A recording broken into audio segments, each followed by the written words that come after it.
yamakadai kuteerera panguva dzino ndiyo channel yenyu inonzi Kulian TV. Nasi tasangana zvekare uri musi wechina Thursday 14 May tichizivisana ma-updates ari panapa ari kuitika. Nyaya iyaya iri kuramba ichienderera kumberi iri kukontinya. Zimbabwe's Constitutional Court has officially confirmed that a request has been made by Sources Media Network to live stream proceedings in a major constitutional case challenge Constitutional Amendment Bill number 3, a controversial proposal. Critics say it is designed to extend President Emmerson Mnangagwa's stay in power and alter key provisions relating to presidential succession and elections. The applicants in the matter are war veterans Ruben Zulu, Godfrey Zabenda, Gurira Shorai, Nyamagondo Joseph Chinyagare, Digmondia, and Joseph Ginger Chingua, represented by constitutional lawyer Professor Love Momaduku. The respondents include President Emmerson Mnangagwa and the Attorney General of Zimbabwe. And at the center of the case is the allegation that Mnangagwa unlawfully participated in the cabinet processes linked to a constitutional amendment from which he could personally benefit, something the applicant argue violates Zimbabwe's constitution, particularly provisions dealing with presidential term limits and conflicts of interest. The court has now called all parties to a case management meeting on Monday, 18 May 2026 at 10 a.m. at the Constitutional Court boardroom in Harare to discuss the live streaming requests and related procedural issues. This is a significant development for transparency and public access to judicial proceedings in Zimbabwe, especially in a constitutional case with potentially far-reached political implications for the country's future. Pakaipa pari kupisa ende imwe nyaya iri kunyanya kutenderera ndekuti zvone vari kutaura kuti Mnangagwa apressa a panic button pekupedzisira kumagumo kwacho pari kunzi pane hombe dzavhurwa. Ukaona nyaya dzacho dzinenge dzakubuda nako ndipo patinotaka kuziva kuti anenge asisiri mafanizi. Ndine nyaya ndiri kutambira iri kubva nekuna advocate Tabani Mupofu, uyo anova gweta lawyer rinowanzomirira advocate Nelson Chamisa. Akaita mukurumbira zvakanyanya mugore ra2018 mazuva aya paitaurwa nyaya dzesarudzo dzema-election vachidedzera kuti Fulcrum. Up to now vanonzi advocate Fulcrum vari kubudawo nemashoko panapa vari kuti ED is pressing political panic buttons with his many appointments and disappointments in recent days, the kind of which one does not expect from a person in their second term. But the PV Sibanda appointment is the last panic appointment. There's very little strategy surrounding either its timing or substance. Never mind the fact that it has been attempted before. The appointment despite a man who is no longer sure whether he must run or hide the center he has let loose and control he has been threatened. What this last panic button, however, conveys is that all the potential successors, the touted heirs to the throne, are not or are in the very least no longer ED's preferred successors. This goes for PV Sibanda himself, who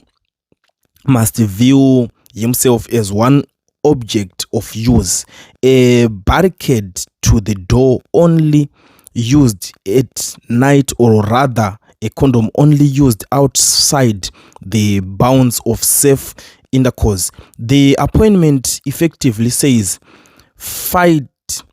each other to death without mercy, because I don't know how to fix this. To the touted successors must be put the question, Saka Muchaita say, welcome to the political wedding feast. Will the groom now turn up? Pakaipa ama one iyo nyaya yasibanda yedu isu takangiri tangoitaura futi tichiti matikira azvaita hatichazoziva hedu kuti zvichange zvichimira sei, but amen chekiti yetione kuti zvichaperera kupi. For your own information, ndikuona vanhu vakawanda vanga vari kuda kunyanyonzivisisa pane nyaya yaWalter Muzembi. It's something yekuti takashitaura kudhara tichiti takaitarisa isusuka inyaya yekuti inoita nga a way of cleansing yekungodzana kuti alright iwo uchapfura nemukati wombobatwa wombogara zvemazuwa then vanenge vane basa ravanenge vakamirira mukati mbozi nyaya yanga iripo manje pari kunzi ma political buttons ari kupreswa pari kunzi team G40 yese yanga yakatariswa kunzi idzoke ibatsirane kuti continue chinhu chiende kumberi because ndo vanhu vanga vatone that idea chaichayo yekuti chinhu ichi chinowedzerwa sei mazuwa kuti aende kumberi kwatasa kubva pamazuwa mugabe ndo nyaya imwe yakanetsa iyo nyaya yekuda kuzowedzerana mazuwa iyayo ndo pavakazouya vakakatwa vakakula saka iko zvinezvo vakakwanisa kudzoka ndo vanokwanisa kuziva kuti alright saka uyu tinopedza naye papi ende chinhu chinoitwa sei that's why makaona kuti nyaya yeCAB 3 yayaka author wacho chinhu chese chechiya ndi Professor Jonathan Moyo ndo akagadzira chinhu chacho chese vanotoziva kuti alright apa tichatangira apa topinda takadai so tozonoperera takadai so handimo kuzviona chatisingachaziva manje kuti iye Prof Jonathan Moyo wacho achapadzoka zvekumhanya here kana kuti anokwanisa kuzodzoka kana chinhu chacho change chatese chakwanisa kuapendwa kana kuti hazvichafamba sei avo andakasukuerewo ameno yavanga vachingoita avanzwisisike manje itimu rere kuti unonyatsotazonzwisa kuti ari kushanda navo vanhu ava vari kumasaidhi akasiyana siyana itsoro dzipi dziri kuya bhozi ukazotarisawo mafaira ake anenge achiri kungovhura up to date unoziva kuti uyu munhu atingamboti munhu wekuti ari kusaidhi kwevanhu chaizvo but ari kusaidhi kwekuti iye chaari kungoda ipower kuti vadzokere vatange kushandidzana endewo futi nerelationship yavanga vainayo vhinana idi kubva kumashuroko zvinhu zvokuti zvinoita kakutemesa musoro tichazodzoka tichitaura nezvayo it will be a topic for another day and ichange yakati rebei but for now regedza tibva tangoonesana because kune zvimwe zvinhu zviri very important zvokuti zvinoda kuti vanhu tigare takaziva kuti zvokufamba sei vanhu vanga vari kubvunza zvakanyanya kuti where is Commander D Commander wengweya ndichakuonesai nhasi ndoziva kuti handiende ndisina kukunzwisai Commander wemweya kuti vari kuti kudii handiti but to those who are in South Africa vese vari muSouth Africa muno vari kuda kuregisterwa macompanies nekuvhurwa maFNB business accounts vasina mawork permits kana mastudy permits ndiri kuti mazuva ano zvaanyore is company inonzi Education Research inotungamirwa nana mukoma Owen avo ndoshasha vanokwanisa kuzviita vanokuregistera company wokuvhurira FNB business account usina work permit kana study permit ende uri kwauri ikoko ivo vari kwavari ikoko saka garai mabata nhamba dziri kubuda pascreen mobva mabatsirikana ipapapa. Ndini Dr. D Commander wemweya webako imwe vana veZimbabwe chifarai chedu nyika tatora hakusina nyaya dzinopinda apa ndini Commander webako hakusina nyaya dzinopinda apa zvese zvavari kutaura zvese zvitakusa kumusana hazvisina nebasa nesu ini ndakati takatakura zvombo ndini ndiri kutaura Commander wemweya handisina fani handisina nokusivhere kana vana geza inonzi Commander wemweya Dr. D nyika tatoitora nyika iyi vana veZimbabwe zvasara pururudza ndini ndiri kutaura mambakwedza kudai ndati nyika taitora haisi yake Mnangagwa nevana vake never asi yake ndedu tese vazukuru vambuya nehanda ndini ndiri kutaura hakuna zvozvo taneta nemastories apa mangwana inini Commander wemweya webako handichadi kunzwa nonsense ngabvi handaka ndiri kuzombata ndiri kutaura mambakwedza aya